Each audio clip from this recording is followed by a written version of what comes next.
Good afternoon. Assalamu alaikum, everyone. To provide the official introduction, it's my great pleasure to welcome you to our webinar, The Development of Islamic Finance in the United Kingdom, co-organized by Center for Applied Research in Islamic Economics and Finance and the Department of Economics at Haldun University. We're truly honored to host Professor Mehmet Asutay from Durham University.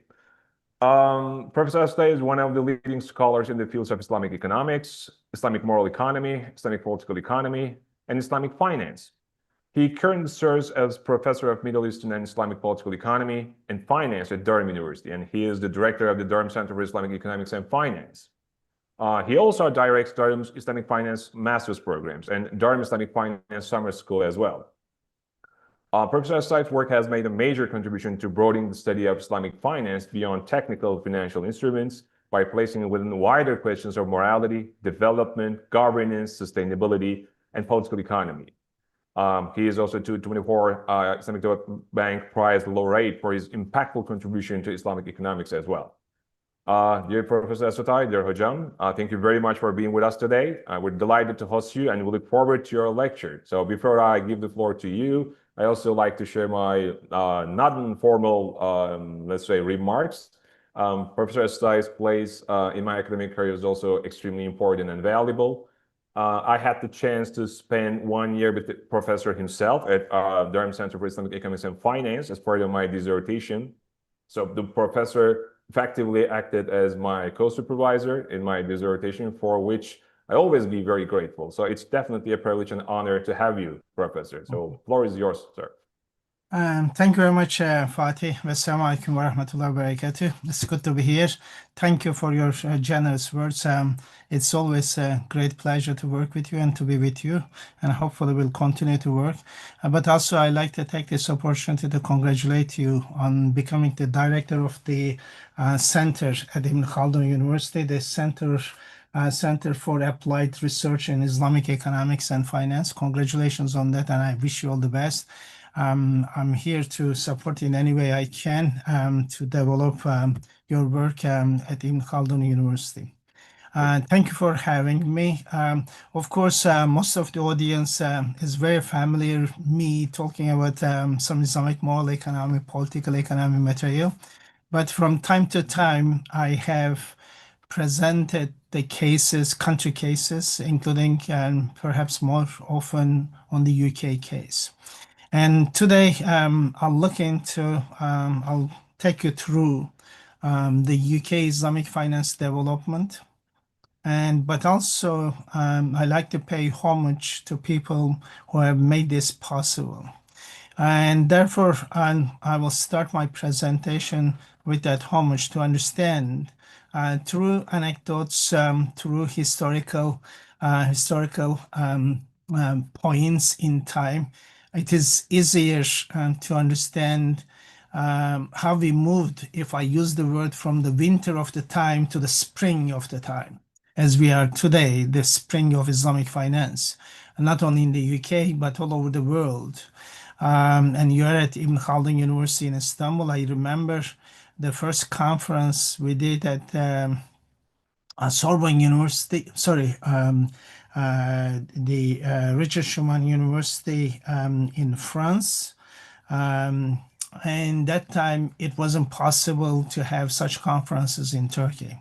But looking into how the time has moved on and Islamic finance is going through its spring, it's wonderful to see such developments, despite the criticism that I raise from time to time into its Islamicity, through political economy, through moral economy, through Islamic applied approach. But that criticism is not to belittling the industry and the progress and the development has been made, but rather to look into how it can serve the communities that it was aimed at. And that's particularly the case with the Islamic finance development in the UK as well, because you have a large Muslim community, around 4 million. there are expectations. These are mostly refugees and the immigrant communities. Immigrant communities have settled, but of course, the recent refugee communities, their settlement, their expectations, and therefore how we can move forward to make Islamic finance a potentially an emancipating and empowering experience for those people, those Muslim communities in particular, who are in the lower end of the economic strata. In particular, in the UK, when we look at Muslim communities, unfortunately, compared to other immigrant communities, they are the lowest in terms of wealth, in terms of educational accessibility, and also in terms of living standards. And therefore, how Islamic finance, as it is promised theoretically, can contribute to the life of those people. Of course, the presentation is very much looking into how the ecosystem, Islamic finance ecosystem, have developed over the years in the UK, but also it is important, as I'll be reflecting in the end, in reference to the expectations of Muslim communities. And therefore, I look at institutional banking, financial sukuk, legal arbitration, and education ecosystem, to the totality of the Islamic finance ecosystem, and hopefully with some reflection. But I like to start with some anecdotes that one way or another, either I was involved or I was present to understand this development that the UK has gone through compared to other European countries, and for that matter, even much before than some of the Muslim countries.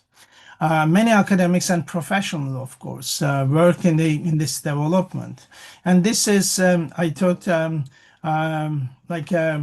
Iqbal Khan is one of the doyen of Islamic finance. He would always make references to anecdotes and people who have involved in the making of the global Islamic finance. Similarly, when we look at the 1995, the first ever high-level conference that I attended. Of course, before that, from 1992, 93, 94, I was part of the Islamic Foundation UK and the Islamic Development Bank, the intensive courses on Islamic economics and banking at the Islamic Foundation. But in 1995, with the leadership of Professor Khurshid Ahmed, my mentor, I have great respect to him.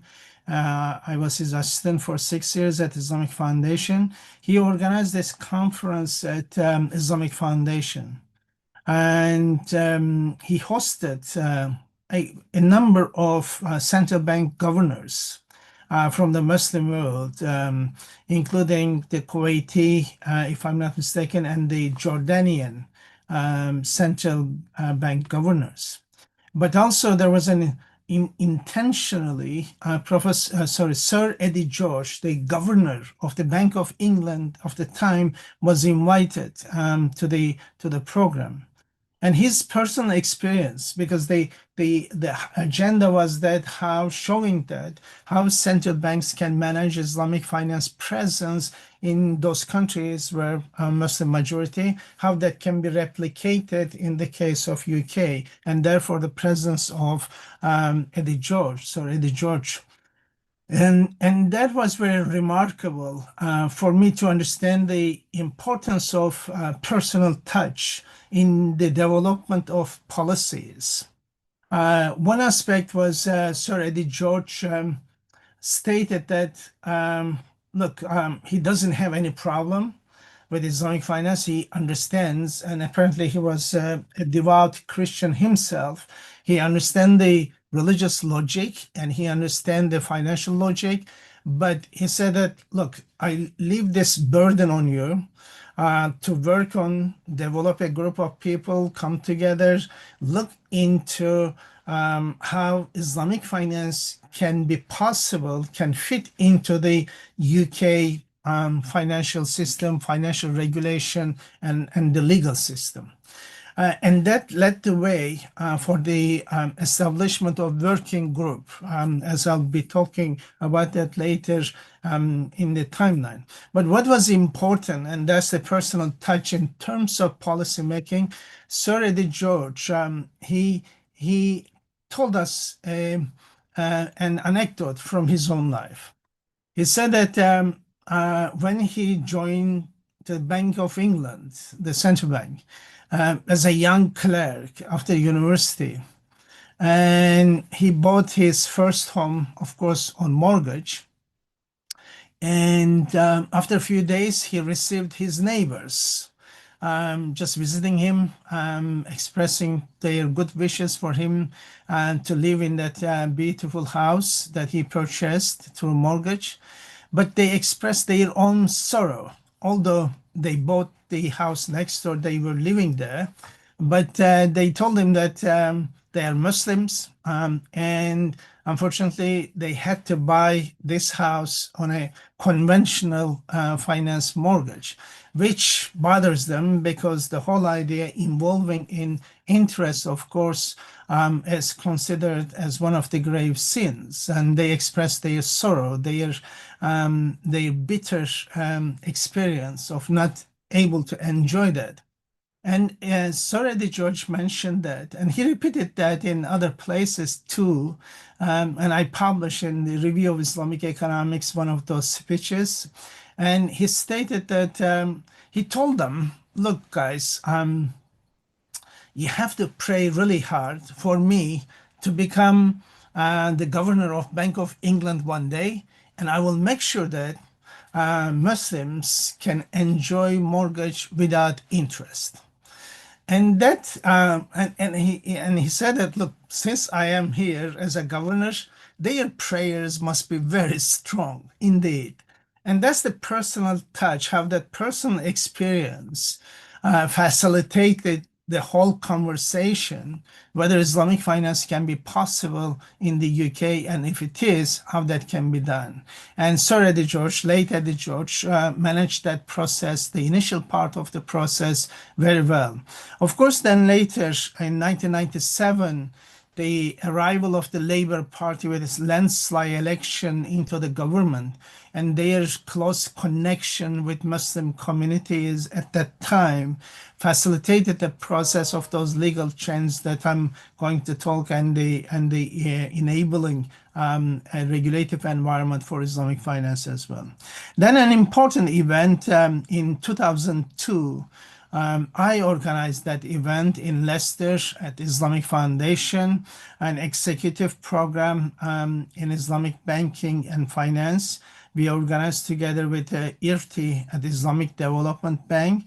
And the keynote speaker was Sir Howard Davis, the chairman of Financial Services Authority. He was kind enough to come to the conference, because then we understood his intention as well to communicate certain messages to the Islamic finance world.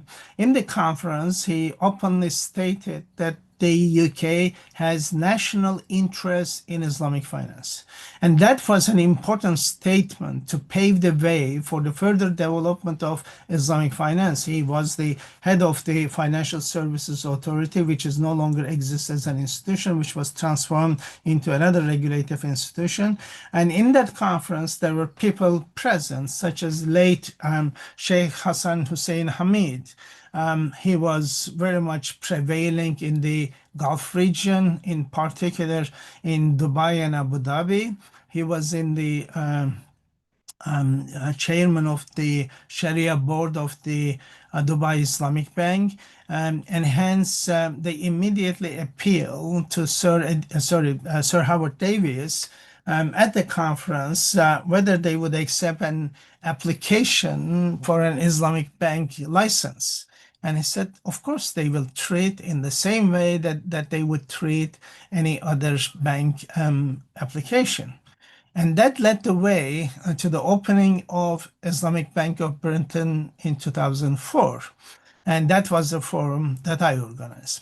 But another important forum, and perhaps to give some moral economy perspective to the debate, was 2006, 13th June 2006. Then the Chancellor of the Exchequer, Gordon Brown, that is the minister in the equivalence of the Minister of Economy in other contexts. Later, of course, Gordon Brown became Prime Minister, but that time he was the Chancellor of the Exchequer. He gave a very significant speech at a conference on Islamic finance and trade. Okay. And he articulated how Islamic finance will be an important means and to establish this connection between UK and the rest of the Muslim world, in particular bringing together Middle East, Southeast Asia, and the West. He referred to the getaway vision.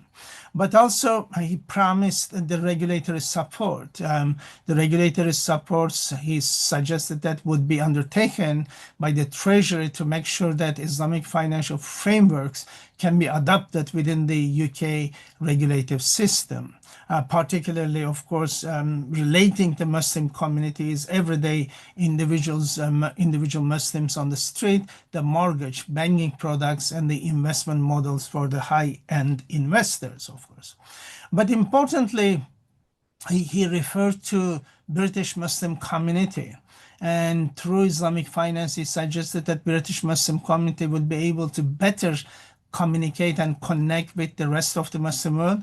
And importantly, he raised an important moral question, a moral question that is, again, a very Christian, devout Christian minister or the chancellor. He made reference to the importance of Islamic finance in terms of emancipating and empowering Muslims, because he referred to the economic state of the Muslims and why it is necessary they have to develop, and in that development how Islamic finance can be an instrument. And hence this emancipation and empowerment role that he referred. He didn't use the terms, but he referred to such ends in his speech. That was wonderful speech in terms of, and until then, to be honest, I had not heard such strong speech, even the leaders in the Muslim world. So it was very exciting, very motivating, and it was very promising.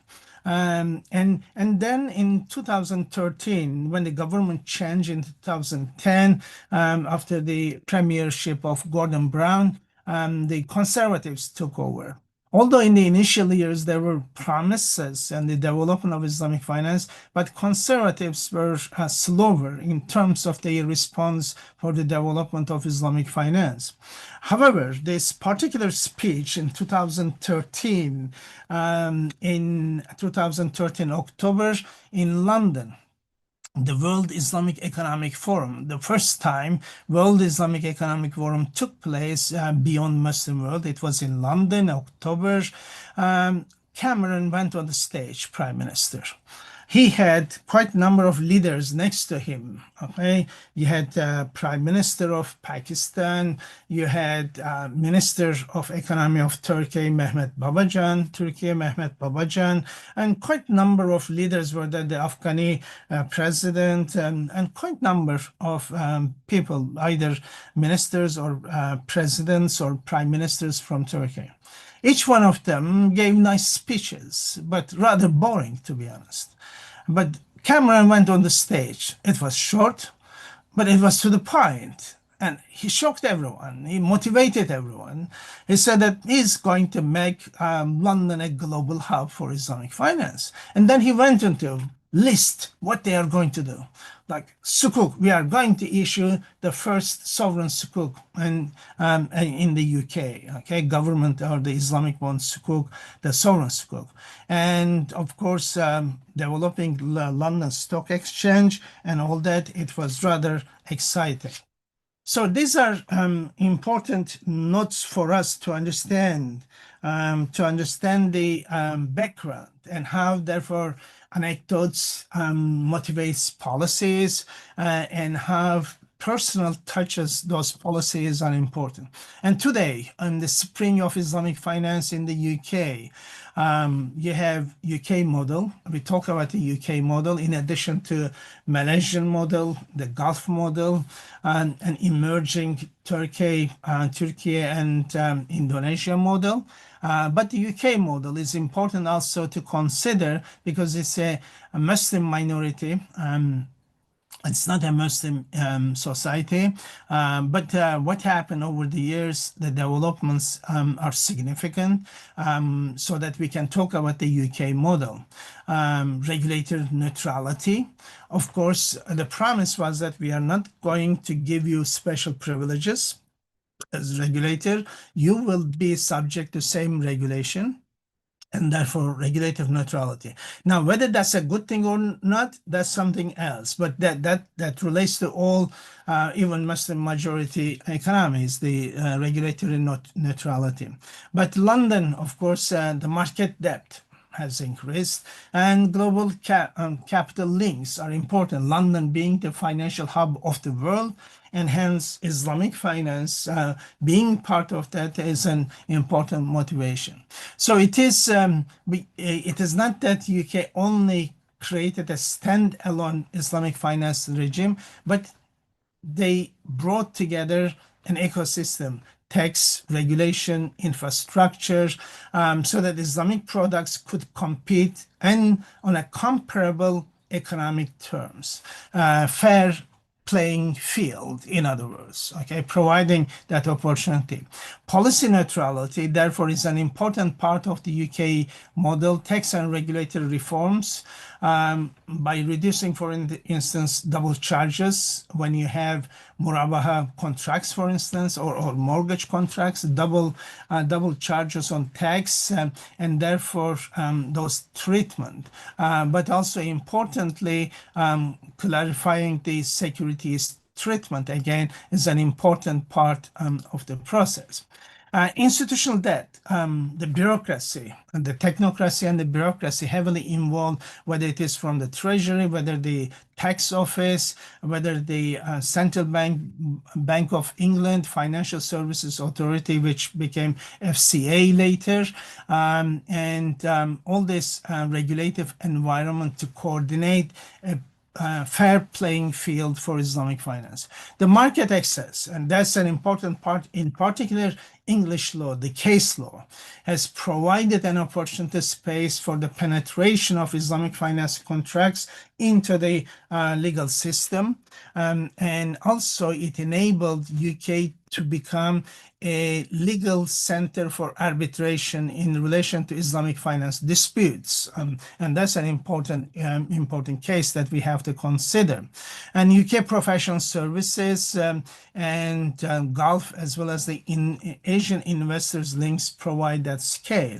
And those years, in the initial years of the new century, London was the center for a number of professional conferences, one after another, such as the Euromoney conferences were amazing to create or mobilize a large number of people around Islamic finance. So when we look at the total UK Islamic banking assets at the end of 2024 is around 11.4 billion US dollar. And that, of course, is more than the 90% of the European Islamic banking assets, minus, of course, Turkey.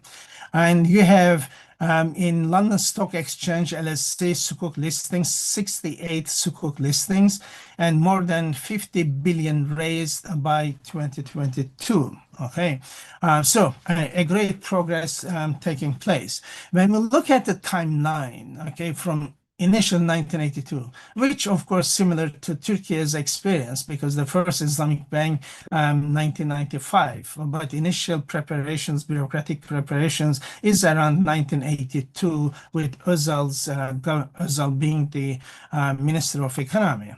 So initially Al Baraka, 1982, operates in London, and also Murabaha experiments in different levels for Islamic trade and leasing finance in London, small scale. Then 1990s, in 1990, we see the emergence of Islamic banking, in particular, and this is important, again, we have to pay homage to Institute for Islamic Banking and Insurance, okay, in London. They have done great service, but unfortunately they have disappeared, although in recent times there is a movement to resurrect them. And this, they were developing courses, mainly diploma courses, and like open university, like distance learning courses, diploma, mainly the diploma courses, professional learning, but some publications as well, such as the Encyclopedia of Islamic Banking and Insurance. Then in 2001, Bank of England Working Group established, looking into obstacles to UK Islamic finance. And therefore, because 1995, as I referred, there was that conference organized by or initiated by Professor Khurshid Ahmed at the Islamic Foundation. As a result of that, when there was a positive response from Eddie George, and therefore establishment of this working group, because he said that, look, guys, it is incumbent on you to locate Islamic finance and the contractual law into the regulative environment of UK and the legal system. And therefore, the working group was established, which included professional bankers, Muslim bankers, or non-Muslim for that matter, who understood Islamic finance, community leaders, Sharia scholars, and some academics. Okay, and then 2003, we look at the, and this was the first major outcome of the Labour government policies after coming into power in 1997,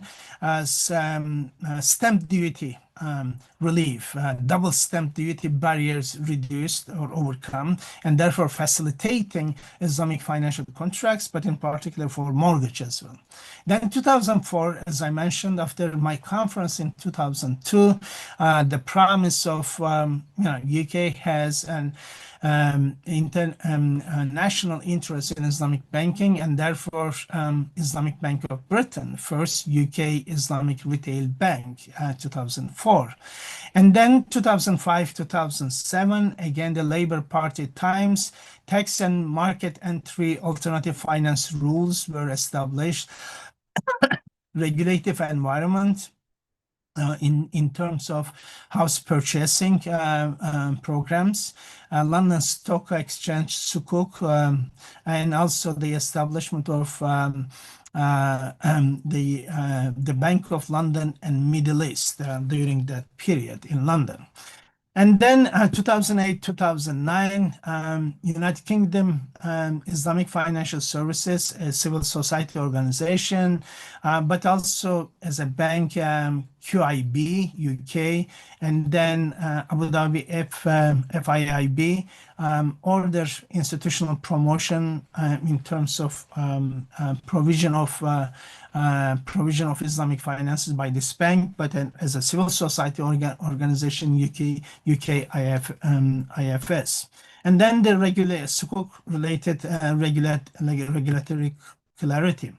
And then 2013, another task force, okay, this time under the Conservative government, after this speech Cameron made, the task force, and as I mentioned, World Islamic Economy and Finance Forum, London positioned as a Western hub. That was the promise. 2014, first UK sovereign sukuk issued, as it was promised, 2014, 200 million. But of course, the take-up was very huge. The market responded with an amazing response. And that was the first outside Islamic world or the Muslim world sukuk.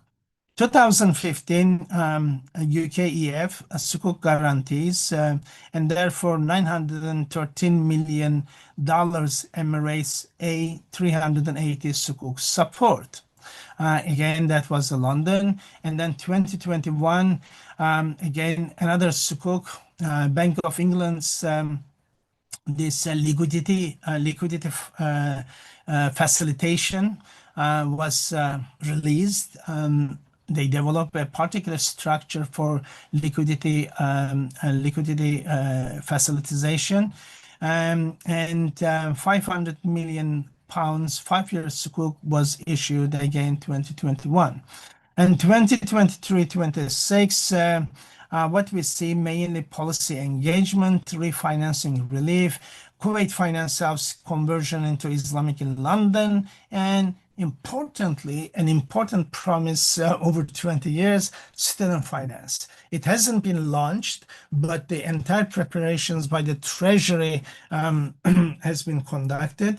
Because during Gordon Brown's ministerial times, he established an informal committee. And that informal committee, I was representing the education side. We had professionals, bankers, and etc. We used to come together every 2 months to discuss what's happening. There was the participation from the Treasury as well.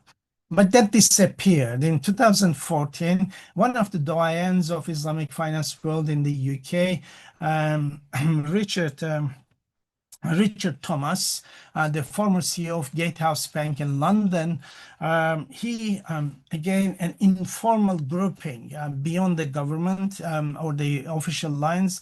He brought us together like in the good old days, and a lobbying campaign started with the government on the tax issues in relation to Islamic finance, but student loans and all that. So that is taking place.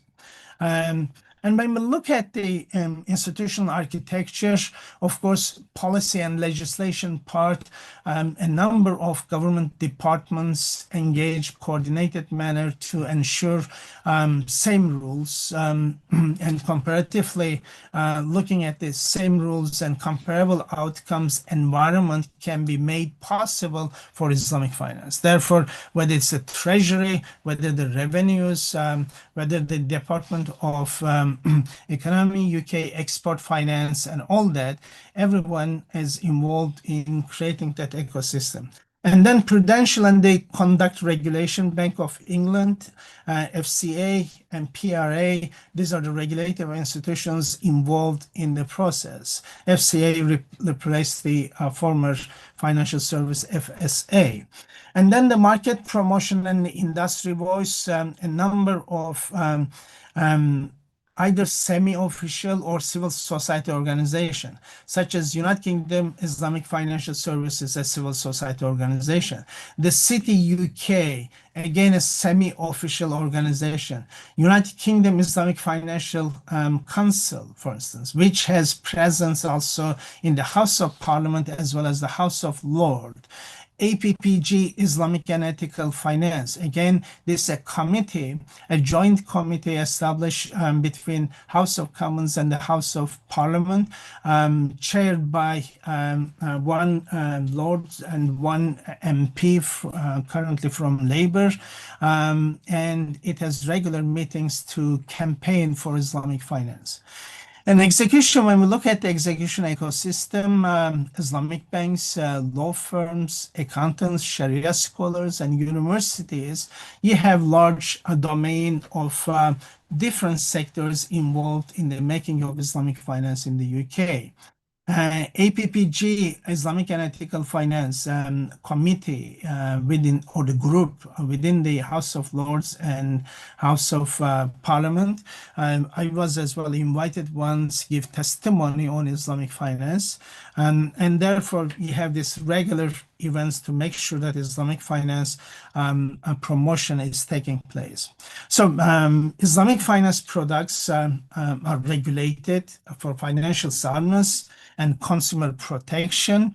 And Sharia compliance, of course, is determined by market participants and also supervisory boards. And that's the interesting things, because you have UK is entirely a positivist legal system, but somehow non-positivist, the Sharia-driven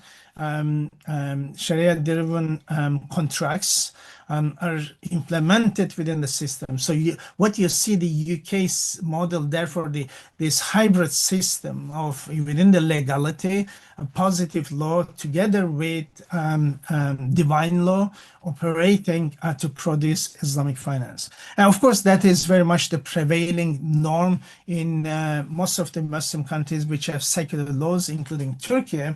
But particularly in the UK case, seeing that is happening is rather interesting experiment and the model. So when we look at from very much the retail banking to specialized wholesale institutional prevalent in the UK. Islamic banking, of course, started very domestic retail products such as Al Baraka, facilitating trade finance 1982, and it moved into GCC-linked wholesale and private banking and liquidity infrastructure, such as the Bank of England. If you just Google and you will be able to produce and download the document. So when we look at the asset base, as you can see on the screen, from year to year to growth, 2014, $3.6 billion in the UK Islamic assets. That reached 2024, 11.4, nearly fourfold. And therefore, UK being an important hub for important hub for finance, it gives the confidence for the Islamic investors as well to park their capital in London for Sharia compliant investment. So retail, we have the Islamic Bank of Britain, currently called Al Rayyan Bank, established in 2004, and it remains the largest Sharia compliant retail bank. Then you have the Bank of London and Middle East, Gatehouse, and QIB UK, which heavily deepen the real estate finance, wealth management, and corporate and institutional services. In terms of liquidity infrastructure, as I mentioned, the Bank of England's this alternative liquidity facility published in 2021, in the terrible days of COVID in particular, provided an opportunity for participating Islamic banks a non-interest deposit facility backed by Sukuk. So that was an important innovation from the particular department in the Bank of England initiated. That's something that we have to acknowledge. Of course, very recently, Kuwait Finance House UK conversion into Islamic added to the full-fledged Islamic banking landscape in 2024, another Islamic banking.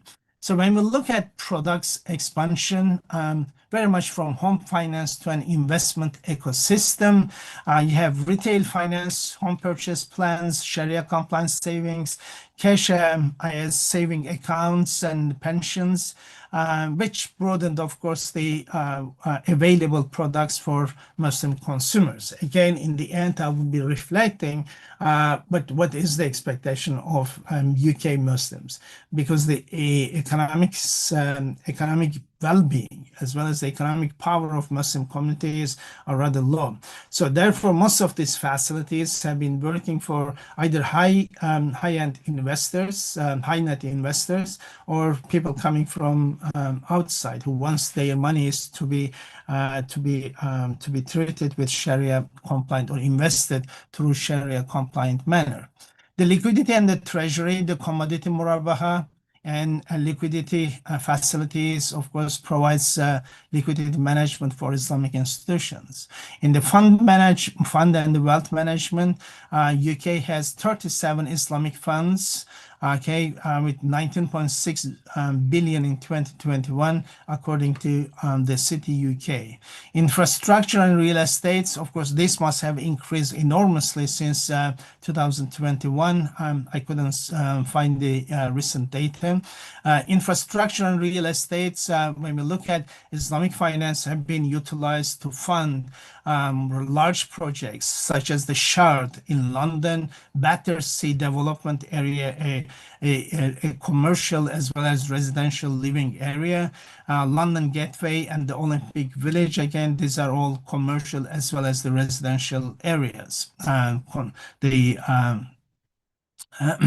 then the fintech and ESG. I think this is the new or the alternative ways of development in the UK Islamic banking. The digital platforms and sustainable finance create a next phase beyond just the property-led growth. Because as we can see, the Shard, Battersea, London Gateway, and Olympic Village, they are all property financing. But digital platforms and the sustainability finance, that provides an alternative ways of looking at. So it is small in terms of domestic banking terms, but the strength lies in terms terms of providing Sharia compliant structures for global investors. And that was the promise. That was the promise that Cameron made in 2013. But unfortunately, the aspiration of Gordon Brown in that speech in 2006, that has not been fulfilled in terms of empowering and emancipation, which I will be dealing. Of course, English law and London's professional service base is important to consider. London, of course, Sukuk is a listing venue and the sovereign benchmark for Sukuk, UK or London.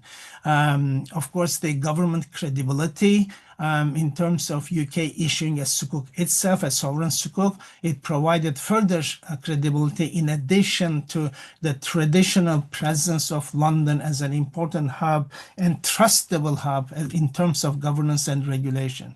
Then the London Stock Exchange, of course, market infrastructure and global investor demand has been pushing London to become a hub.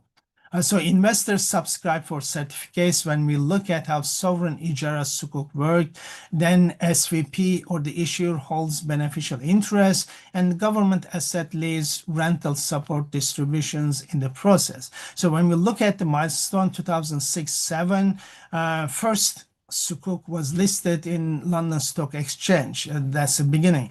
2014, the promised sovereign Sukuk issued by the UK government, 200 million. It was symbolic, but the demand was amazing.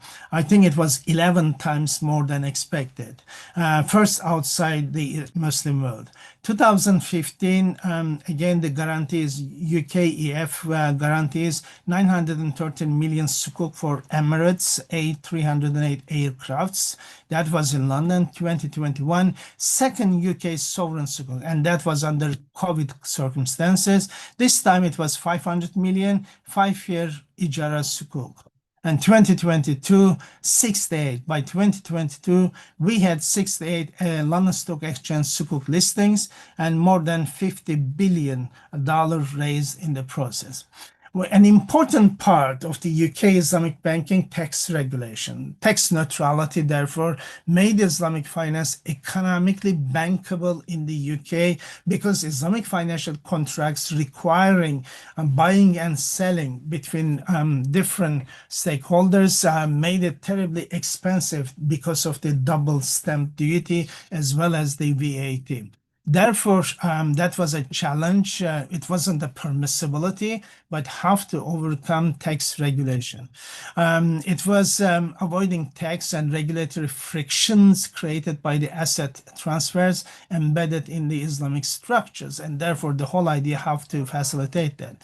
The problems such as the murabaha, ijara, and diminishing musharaka involve asset transfers that can trigger duplicate taxes or unsuitable securities rules. And therefore, the intervention with the Finance Acts and regulatory orders defined alternative finance. Okay, rather than Islamic finance, the term alternative finance, and align tax treatment with equivalent conventional finance. Okay, providing a fair playing field. The outcome has been Islamic products, therefore, could be structured under UK law with comparable economic outcomes and mainstream regulatory oversight. They were internalized in the UK legal system and the tax system. 2003, therefore, the double stamp duty relief for Islamic home finance reduced the double stamp issue.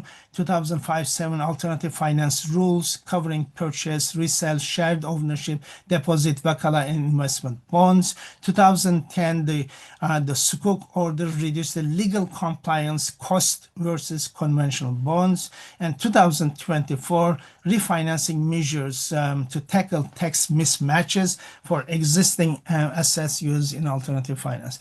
The informal committee recently has been campaigning with the government as well, further on the tax issues, and we are hoping to hear in the coming future on that as well. But the important part is the legal issues, how UK legal system and the English law is used as a benchmark for the development of Islamic finance industry, not only in the UK, but in the rest of the world. The references is always the English law. The cross-border Islamic finance, UK legal infrastructure for cross-border Islamic finance. Therefore, UK legal infrastructure is an important risk control mechanism.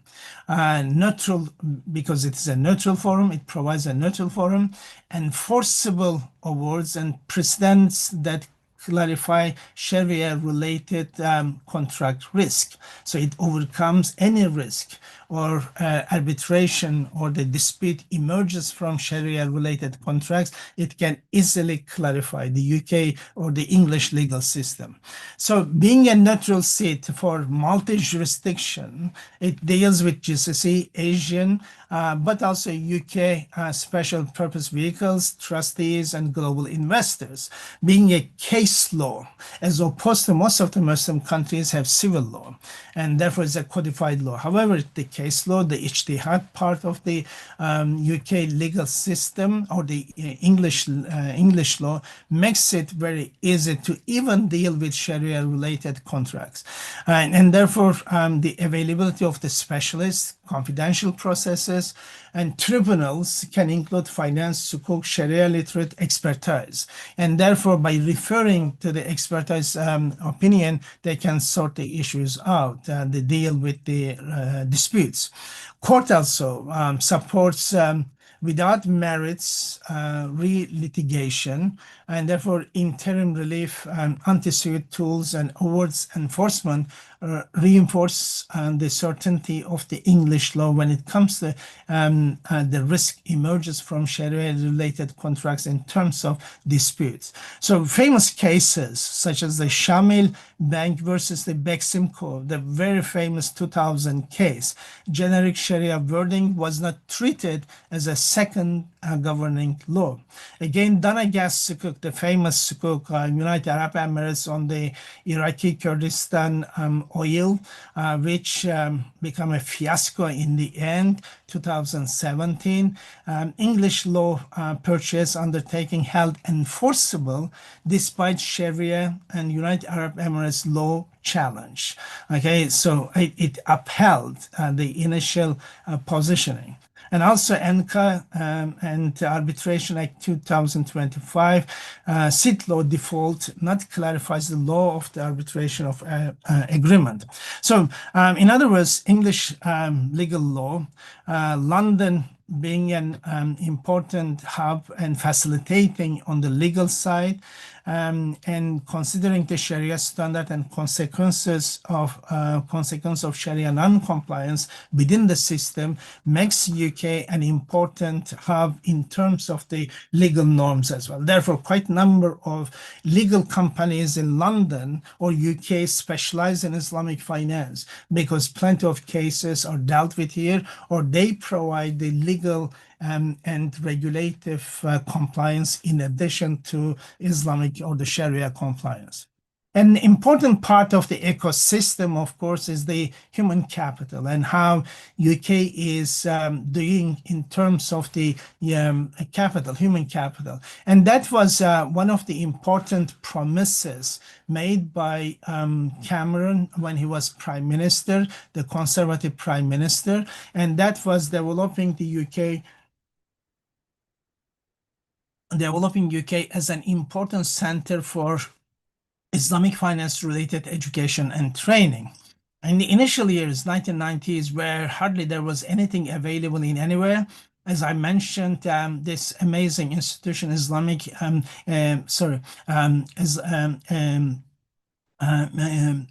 Banking and Insurance Institute in London, IIBI, Institute of Islamic Banking and Insurance, they developed courses, diploma courses, mainly for overseas, and that was important. It continued until 2005, 2006, when the founder, the loss of the founder, unfortunately passed away, and then unfortunately the legacy of the institution ended. And 2006, the IFQ qualification, landmark entry qualification developed by the CISI. And that was an important narrative those days around the Islamic finance world, all over the world. Of course, the universities, I'll be touching on that, but Durham, where I am, Durham Center for Islamic Economics and Finance, over 30 years, initiated by Professor Rodney Wilson, late Professor Rodney Wilson. We have been around over 30 years providing various degrees and programs and research in Islamic finance. But in recent years, Dundee University, together with Al Maktoum College Dundee, again, one of the Durham alumnus, created the program, a graduate of Durham, created the program at Dundee University. They are offering master programs. Bolton at Greater Manchester, or the new name Greater Manchester University, has a center, has been mainly focused on PhDs. But of course, we have concerns in terms of the quality because the number of Islamic finance specialist academics are terribly limited, if none even. But other universities such as Coventry has a master program. So quite a number of universities have introduced modules or courses in their undergrad and postgrad programs, but either as part of the master in finance or master in accounting and finance or economics, they have courses available, what we call modules, but it's a full-fledged program. Perhaps Durham is the only one because we have masters, PhDs, a center for research, Islamic finance, Durham Islamic Finance Summer School, and the second summer school that we have is the Securities Commission Malaysia and Durham Executive Summer School in Islamic capital markets, and all these research activities, conferences, and etc. Again, I'm not doing a promotion, but that's it. But SOAS recently decided to start a master program in Islamic finance in the law department, so it will be an entirely law-oriented program, SOAS in London. So by 2015, we had 70 institutions, one way or another, have certain presence of Islamic finance.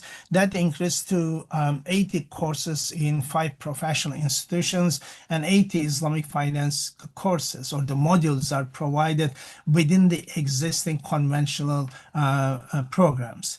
And therefore, and the UK-based advisors, lawyers, bankers, and Sharia governance specialists able to structure transactions under English law as a result of this human capital development. But such initiative in the education field helps turn Islamic finance from a product niche to a broader professional service and knowledge export industry. When we look at current this is Business Schools of the Islamic Economy 2026, recently issued by Dinar and Standard. As you can see in the listing, Durham is the second after INCF in Malaysia, but you have other UK institutions such as Dundee on the 16th in the ranking. So considering that quite a number of universities in the Muslim world, they have much larger resources and the staff base compared to Durham, or for that matter for Dundee, being in the second place, it is very much a source of pride because resources available for us is much limited compared to INCF. INCF has around 30 staff. We have only 4 staff, and we have more programs offering than any other institutions here. So UK environment provides that opportunity space, but also important, I should state, being in the UK at Durham provides us an opportunity to be critical and conduct critical research into Islamic economics and finance, which perhaps the programs in the Muslim countries have not, because they are terribly embedded into the Islamic finance sector. So they have become, unfortunately, theoretization. Their programs have become theoretization of the practice rather than developing research which can guide the industry. So that's something, a concern that I have. But also time is an issue, I realized. The alternative student finance is an opportunity that is developing in the UK. The Treasury has come up with Takaful Student Finance Fund, and that is planned to be offered by the end of this year, to introduce as soon as possible after the lifelong learning entitlement begins in 2026, 2027. And significance, of course, it will provide an opportunity space for those Muslims who have been avoiding higher education because it's terribly expensive. They cannot afford, and they do not want to borrow money with interest or the ribawi borrowing. Therefore, they have been avoiding. So that will provide an opportunity space for Muslim individuals to participate in education. But again, just a summary of the things, the legal and the tax neutrality, the education and talent, as we discussed, bank supervision and liquidity, capital markets and LSC, Sukuk listings, Islamic banks and fintechs and professional services, provides an ecosystem for Islamic finance development in the UK. The next phase, of course, is the inclusion, liquidity, fintech, and sustainable development. The inclusion issue is mainly very much important, but constraints, of course, there are certain constraints and the growth. Small share of the UK banking assets, of course, limited awareness beyond target communities. Pricing and product breadth remains challenging against conventional alternatives. Liquidity management, of course, there are certain developments, as I mentioned, but it still remains there. Growth factors, in particular, Sukuk and green and sustainable linked structures are important area. Fintech and digital distribution, and also the educational partnership between UK educational offerings and also the international lessons. What the UK model perhaps can be exemplified is parity, not separation, and that the UK governments adopted mainstream tax and regulatory rules to support comparable economic outcomes. As long as comparable economic outcomes can be facilitated, can be ensured, then the facilitization became possible. Banking created access, of course, retail home financing, savings. These are important for the Muslim communities in particular. Sukuk created credibility that UK is an important, London is an important hub, because even sovereign issuance of Sukuk was achieved. Disputes, when it comes to disputes, of course, English law, arbitration, and the dispute resolution, London again is a center for that. We should be ashamed of perhaps Muslim world with that, but that's the reality. Education, of course, provides the hub for the development of human capital need of the UK, but also importantly global, because most of our students, of course, come from Muslim world, and therefore we are proud with their achievements when they go back and becomes either academics or professional. Now, a critic take-up. One, from the Islamic moral economic perspective, yes, these developments are taking place, but what happens to Muslims? The empowerment, the emancipation and empowerment. Unfortunately, when it comes to normative transformation, of course, like anywhere else, by the way, in the Muslim world including, Islamic finance is weak in the normative transformation, and very weak. Perhaps it's not even within the radar. That's an important concern. However, strong charity sector, and therefore how the justice and the social welfare, the adala and the maslaha can be achieved with such developments in the UK. But unfortunately, despite the institutional development, the normative transformation, the moral and economic part in terms of emancipating and empowering, such as large communities, immigrant communities, established immigrant communities, new immigrant communities, and the refugees, they need financing to start up SMEs or the micro businesses, but unfortunately the accessibility is not there. The mortgage, of course, is an important facility, but of course the number of Muslims who could buy home by using the home purchasing plans extended by Islamic banks are limited. Quite large number of members of the Muslim community, they live in social housing, unfortunately, and that's a concern. In terms of Islamic political economy, of course, the financialization, how such development in the UK is contributing to further financialization and debt orientation, neoliberal debate is important here. In terms of Islamic applied ethics, limited transformational socioeconomic impact. But even the Islamic charity sector, despite the fact that it's very strong in the UK, is very much heavily concerned with the global developments rather than the development of the UK Muslim communities. Of course, ukhuwa is an important aspect of Muslim life, but of course, charity should start from home. And Muslim communities in the UK is heavily suffering as well. That's a concern. Just to mention, and I'll finish with this quickly, academic workers of the Islamic economics and finance. Just the names, of course, Professor Khurshid Ahmed, late Professor Khurshid Ahmed, who passed away last year, one of the greatest minds of Islamic economics at the Islamic Foundation in the UK, has contributed immensely for the academic development because until the beginning of this century, Islamic Foundation was the main global hub for Islamic economics related research as well as publication, and hence we should pay homage to them. Professor Rodney Wilson from Durham spent his life in Islamic finance related development, whether education, whether professional development, such as with the IFSB, his work with IFSB, but with other Muslim countries in Islamic finance development, passed away 2024. And again, I extend my great respect to his contribution, whether in terms of academic or professional development.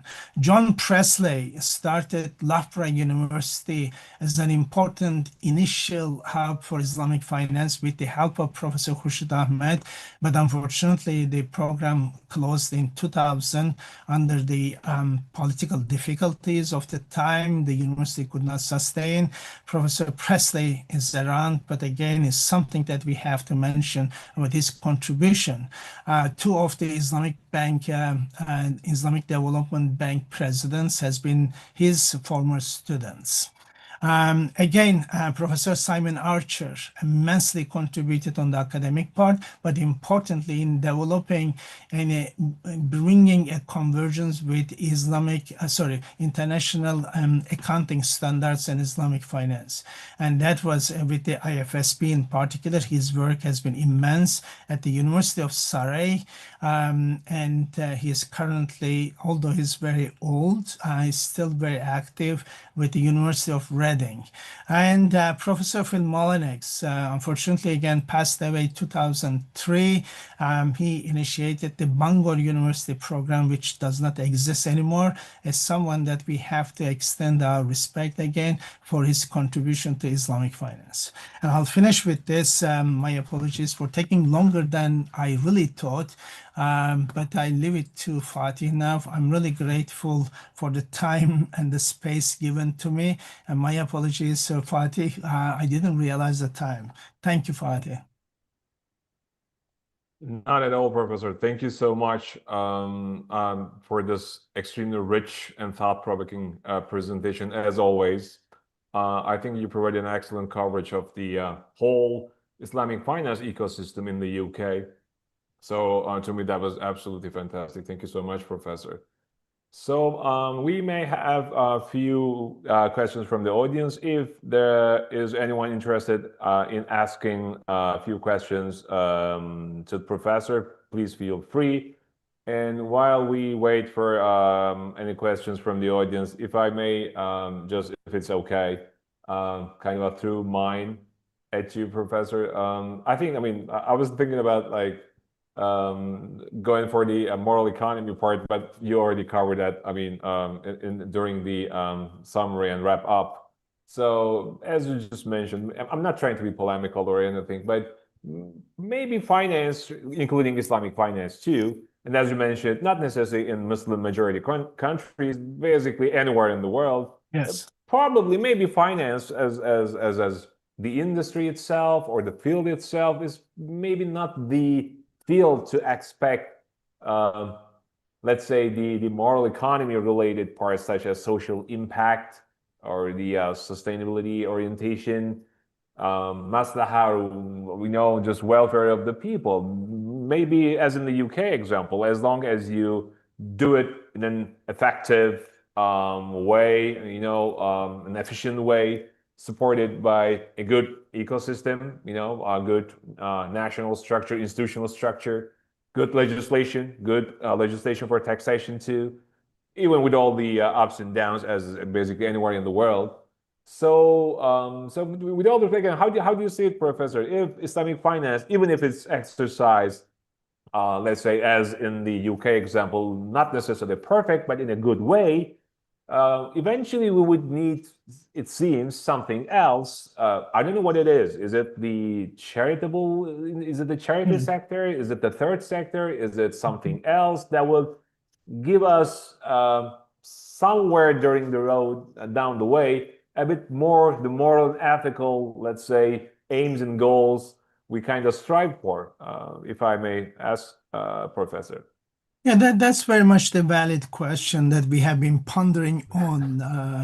Of course, my initial description of the social failure of Islamic finance in 2007 is still the prevailing agenda. I guess the problems start with the institutional logic issues. At least now, with the sustainable development imposed by, again, external agencies, Islamic finance is no longer raising the same statement that they used to raise, such as in the past when we raise ethical issues or the social issues, they would say that, look, we are not charity. We are not charitable institution. So those things that you are referring has to be tackled by charitable sector. But now because international agencies, United Nations impose sustainable development, and every country, including the Muslim countries, have become party to the sustainable development goals. Now each institution has to be, and somehow Islamic finance has found something social and ethical, okay, despite the fact that it is inherently a requirement, but it requires something. So what we have seen the progress with the Islamic finance sector is very much the mimicry and mirroring of the conventional. If the conventional will go further ethical, Islamic finance will follow that. Even the discourse of Sharia scholars, when we look at like 10 years ago, even 5 years ago, okay, 5 years ago, we were doing this report for Sibafi with Dr. Asuli from Hamad bin Khalifa, and we were conducting interviews. One Sharia scholar, one of the leading, I'm not going to disclose the name, he said, yeah, it sounds good, but we cannot afford. Then I said that, look, what do you mean we cannot afford? But even Barclays is doing, even, all the conventional banks are doing. He said, Yahi, they have been around for how many years? 300 years. They made a lot of money. They can afford. We cannot afford. That's the take-out. But because now is really prevalent now, the sustainable development debate, and therefore Islamic finance somehow found a refuge that they can express, at least tick boxing if it is not real, but at least it's something that, and therefore when you look at the mission and vision statements of Islamic finance, is worse than some of the conventional. They will say that they provide first-class services for first-class people to that extent. Okay, when you do a content analysis of their websites and etc., and therefore it shows that bank as as an institution of accumulation is not the model for the purpose that we have. And therefore, as an anecdote, let me mention this one. Perhaps you might have heard from Iqbal Khan's delivery in the summer school when you were here. I'm not sure whether it was that year or the before or the after. And this is an important anecdote for us, and I love Iqbal Khan for that, bringing us all these narratives, the anecdotes, because that gives us the perspective. He said that when the approval, the deed, was issued by the Emir of Dubai for the establishment of an Islamic bank in Dubai, the Sheikh Lota, who was the one initiated the establishment, when he gets the deed, okay, the signed deed, he immediately goes to the regulative finance authority because it was terribly developed. Just one institution was looking at. And apparently the chairperson of that institution, which gave license to banks, was a Scottish guy. Okay, because they didn't have manpower either those years. Okay, so he goes and says that, look, I have this date, we will establish an Islamic bank. He says, why bank? I says, look, what are you talking? The Sheikh, the Emir has approved it. He says, I know he approved, and of course I have to give it to you, but I'm asking you why bank? Because he says that I understand what you want to do within the Islamic term. And he says that, look, instead of bank, let me give you investment houses, because such investment houses will serve the purpose that you have. But like all the apologetic Muslims of the generation 1960s, 70s, anything to get accepted by the state was a huge achievement. So for him, getting this approved document and having a bank was the issue, regardless of whatever it is, okay? A murabaha-based banking, okay? So that deposit banking, unfortunately, is not the institutional logic that fits the purpose of Islamic finance. And therefore, we are under this challenge. So what's the opportunities? In recent years, of course, facing the reality that Islamic finance has not contributed to transformation of Muslim societies, even in Malaysia. In Malaysia, Islamic finance was established to rescue the Bumiputras, the original people of the land, as it is called, Bumiputras. And my question to my Malaysian friends, where is Bumiputra? Bumiputra still doesn't have access, and therefore we have to discuss now, as in most of the Muslim world, we forgot the capital part, the banking and finance. Everyone is talking waqf, everyone is talking about sadaqah, everyone is talking about zakat as an opportunity space. These are amazing opportunity space, I'm not denying that, and they will be useful, of course, in terms of empowering. But this should not rescue capital from the responsibility within the Islamic realm. Capital has a responsibility to deliver. Rather than being a cans accumulation, capital has to be circulated in Islam. So that circulation creates wealth, that creates emancipation, that creates empowerment. So capital cannot get away with the accumulation within the Islamic banking and thinking that, alhamdulillah, they can go now to paradise while they are knocking the doors of Wall Street. That cannot happen. So that's something that Islamic banking and finance has to understand, that as a capital, they have a responsibility. Then comes to, of course, the Islamic social welfare sphere. Although this sphere has been heavily corrupted, if I use the term, through the Islamic social finance term. No, in Islam, you only have one social finance, that Qard al-Hasan. Zakat and Waqf cannot be a social finance. It's a social welfare institution.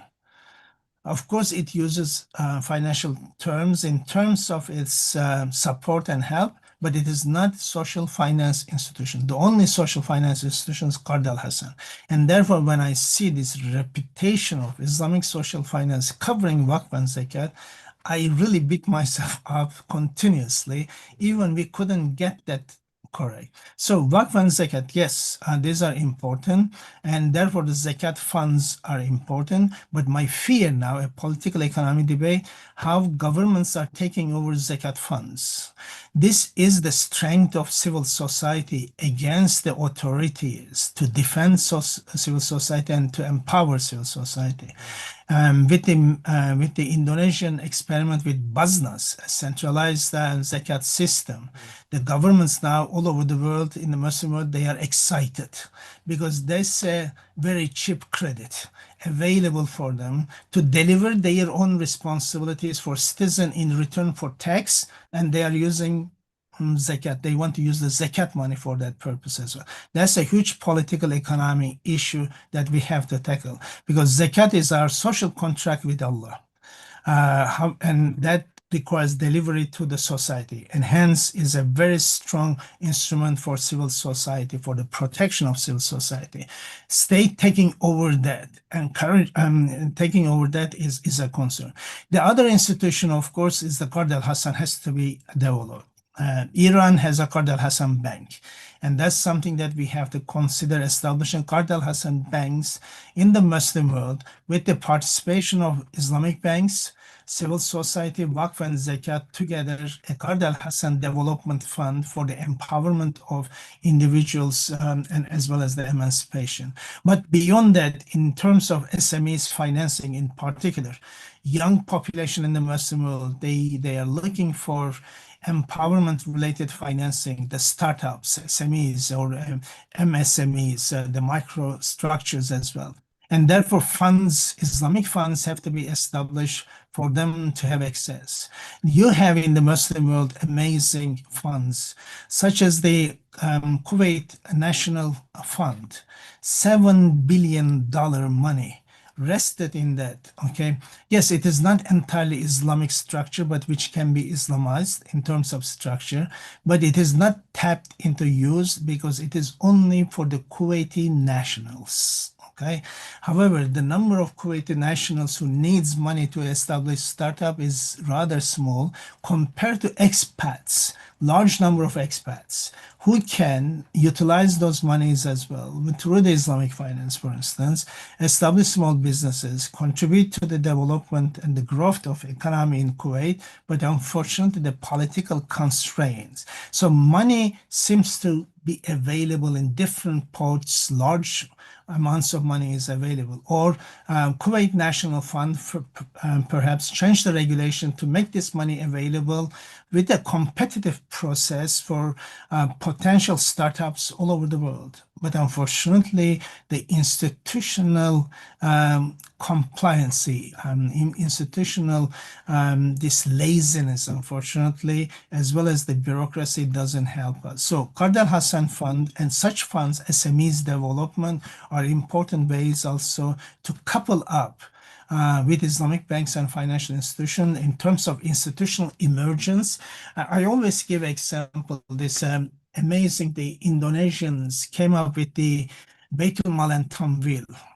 Baitul Mal and Tamwil is an amazing story. They didn't wait for Islamic Bank to come and rescue them, which wouldn't rescue anyway, but they established early 1980s BMTs, Baitul Mal and Tamwil, with the contribution of very local, small institutions in different localities to empower, emancipate, and empower their own audience. Okay, the people. And they use zakat, they use sadaqah, they use credit as well, Islamic credit. So a mixture and hybrid structure for different needs of people, starting very micro businesses. So BMT was a very genius idea, emerged in the civil society. Some of those BMTs are very large now, but in Indonesia, you have around 5,000 BMTs. So civil society oriented initiatives, I feel, are strong in terms of responding to moral economy, because moral economy expectations, because political economy structure in the Muslim world, unfortunately, heavily neoliberal. And Islamic finance is very much following the efficiency rather than the equity structure in terms of its operational base.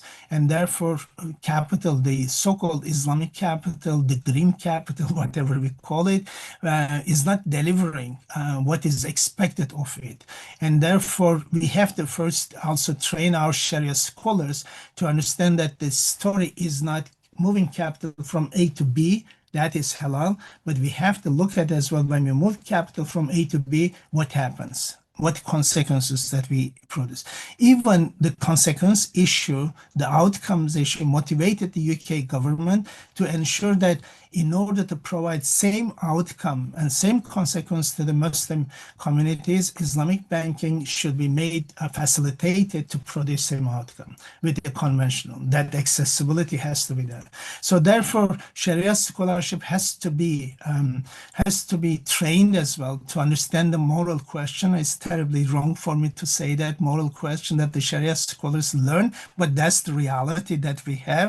Sharia scholars have become more capitalist than the capitalists, more capitalist than the professional bankers. So they have to bring the moral question to the table so that the rescuing process, rescuing land, labor, human, but importantly capital as well from the chains can be possible, and therefore this empowerment process. And UK, therefore, you have large communities, they live in social housing, they do not have access. When the Islamic Bank of Britain, Al Rayyan Bank now established, their calculation was that those years we had 2 million Muslims in the UK. So they said 2 million Muslim, on the average 500,000 mortgage. Wow, they said this is amazing, amazing mortgage market for us. That's enough for us. But they did not take into account that how many of these 500,000 Muslim households can afford to get into a mortgage. And therefore they suffered, terribly suffered. That bank has never been a successful bank, unfortunately, because the calculation was wrong. Okay. In addition to, of course, the pocket money thinking of the Muslims that the conventional is cheaper, therefore I would go to conventional. But the demography is important to understand. Demography tells us that they have to be supported. We have to find ways to bring these people into working. Okay, quite large number of Muslim communities are not working, is not part of the labor force even. So how we can encourage them to create small business, micro businesses, how we can provide facilities. Therefore, 3 weeks ago, I was in Manchester for a meeting of this informal committee to look into in the north. As you have lived in Durham, the north even is poorer in the UK, and Muslims are poorer, further poorer in the north, and therefore looking into how Islamic finance can be made available for those people.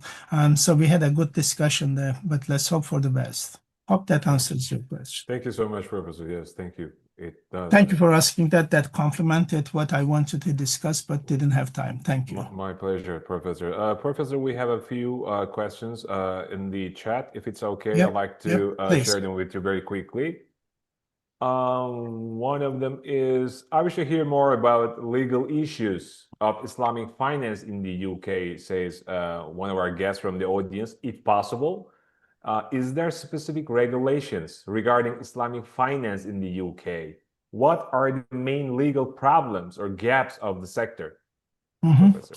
Now, there are two aspects for the question. One, when I refer to London as a legal hub as well for Islamic finance, international dispute resolution. Because unfortunately, in the Muslim world and majority of the Muslim countries, we have civil law, which of course makes it terribly difficult to deal with Sharia-related risk issues or the dispute resolution. And however, English law is based on case law. What we call is the case law is based on ijtihad.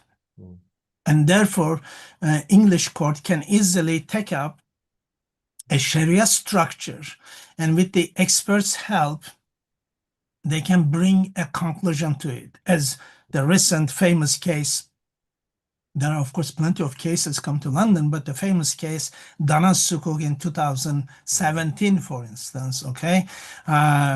The issue was that they issued the sukuk on the Dubai guys issued sukuk on the Kurdish oil in Iraq, but then they realized that it is not working and they restructured it. Then again, they realized that it's not going to work, and they stated that it's not, when it was structured, it wasn't Sharia compliant because they were trying to get out of it, okay?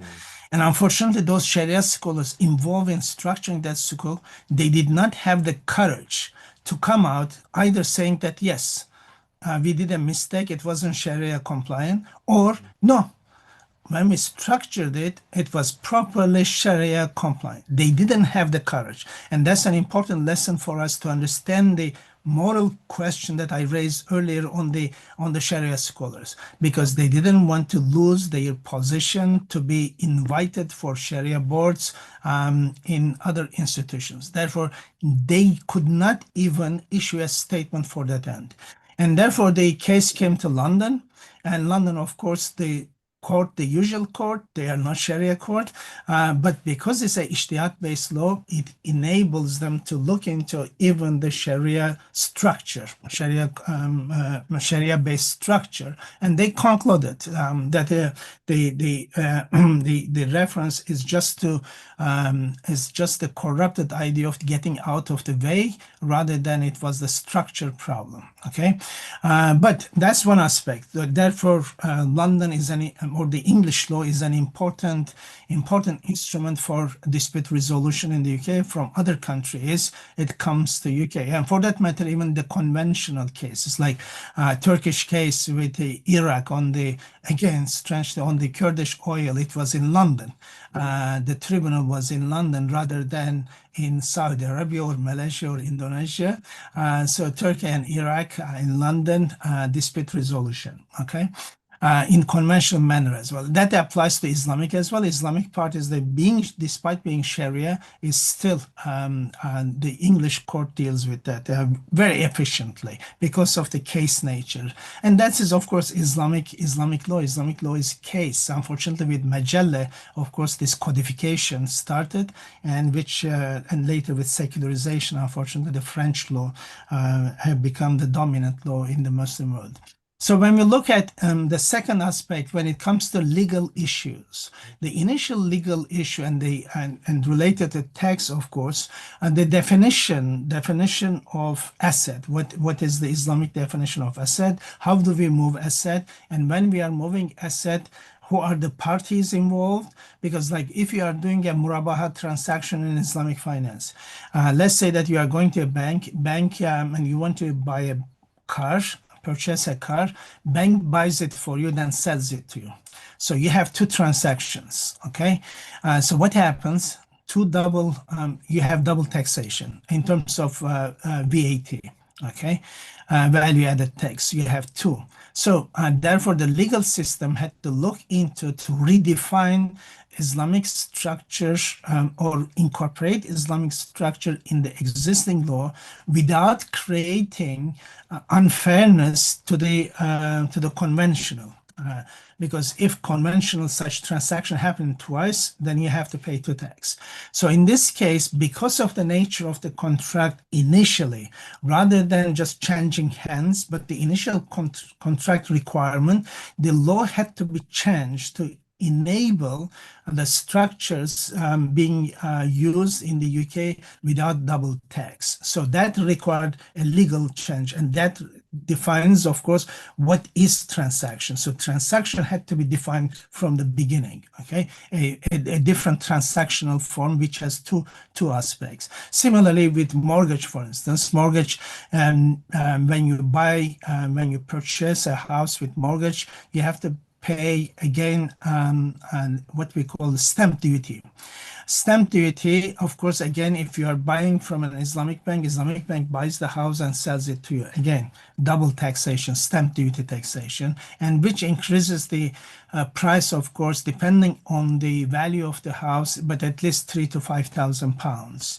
And therefore, that required, again, changing the law, because it sounds tax, but in reality it's a legal issue, because that's a definitional issue. Again, you have to define the in a transaction, and therefore with that, again, the law had to change to facilitate that. So when we look at, therefore, transactional nature of Islamic finance had to be incorporated within the legal system so that it can be available within economic and the financial system. So it starts with the legal system. So therefore, the legal changes were important and essential element for this to enable Islamic finance. Enhance, then the tax had to change in relation to that and make Islamic finance possible.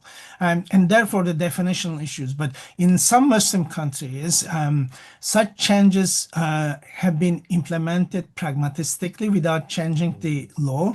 But that creates an institutional problem, because if in the future a different government comes into power, they can easily override it if they want it.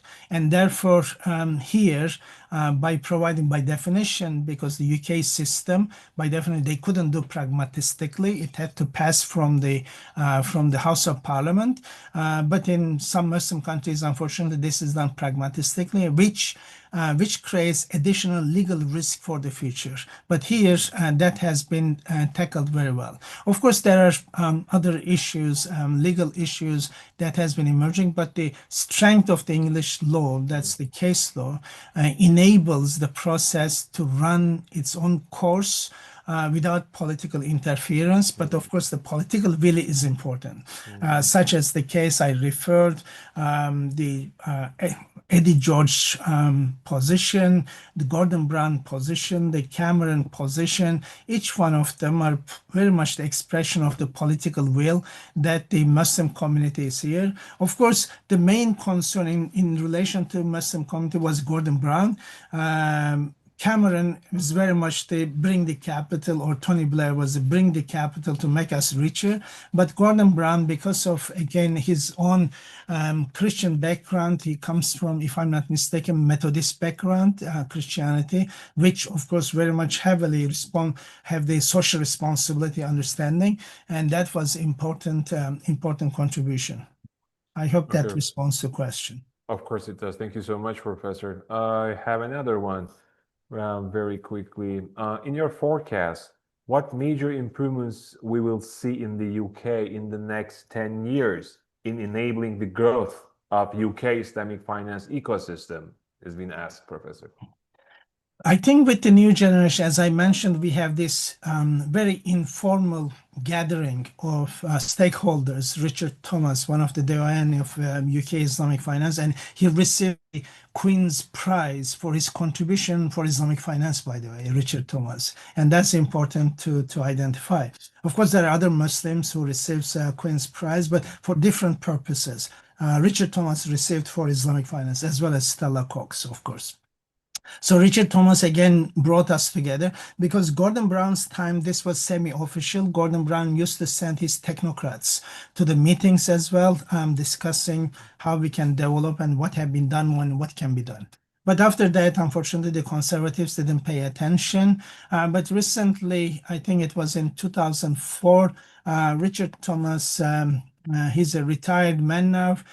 He organized us together. Again, we have been getting together and discussing the matters related to Islamic finance. Further tax-related issues are on the agenda. Student loan issue, although the structure has been prepared by the Treasury, they haven't launched it. We are hoping, therefore, this committee also is lobbying for Islamic finance, in addition to the joint group in the House of Parliament and the House of Commons.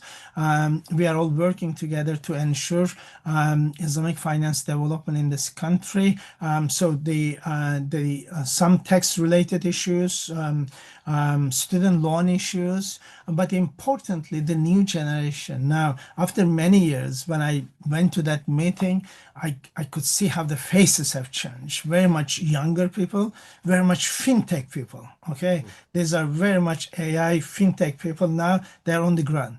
And they are very much concerned. They have more social concern than the previous generations of bankers. And like Gordon Brown, and I remember in one of the meetings, those guys who involved with the Aston Martin Sukuk, they came into the meeting with champagne, okay? We did the Sukuk and having champagne.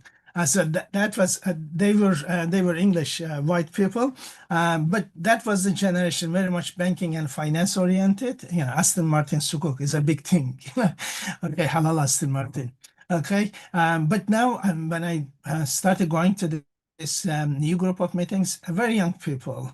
I feel that I am one of the oldest in the room now. So, and these guys have, like 3 weeks ago, we were in Manchester. Yeah, I was the oldest person in the room. I could see this new generation have a direct interest how to contribute to community, how to develop the community, and therefore how to utilize fintech for that purpose, how other instruments can be utilized rather than just banking. Banking somehow, it didn't cross the debate at all. The Islamic banking debate did not take place. It wasn't even a concern. The majority of the concern was how to reach out to communities, how fintech in particular, because UK is now one of the leading Islamic fintech country. I forgot to mention that it is one of the leading countries. I think in the fintech development, Islamic fintech development, I think it is on the fourth or the sixth, if I'm not mistaken. I forgot but it is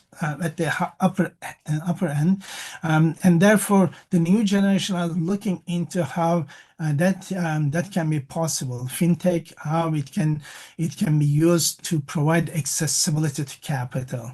For that, the empowerment that we are looking, how that can happen. So this new generation, as it is the Z generation, they have different concerns rather than the banking concern. Institutional concern is very much civil society, very much the beyond the institutional provisioning, and that's a good news, to be honest, in terms of challenging the dominant or the hegemonic institutional logic, which I feel that Islamic finance sphere has become heavily dominated banking.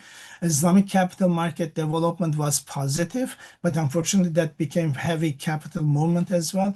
And therefore, institutional forms such as Qard Al Hassan Bank in Iran or BMT in Indonesia, and using Waqf and Zakat funds for empowerment purposes in terms of startups and all that, but also fintech, how fintech can give us the diffusion of capital rather than accumulation of capital, but the diffusion, how it can facilitate the diffusion of capital. And I could see that in the meetings that I go now, the young generation very much motivated with such Islamic and social concern to ensure the social development and the capacity development in the Muslim communities can happen.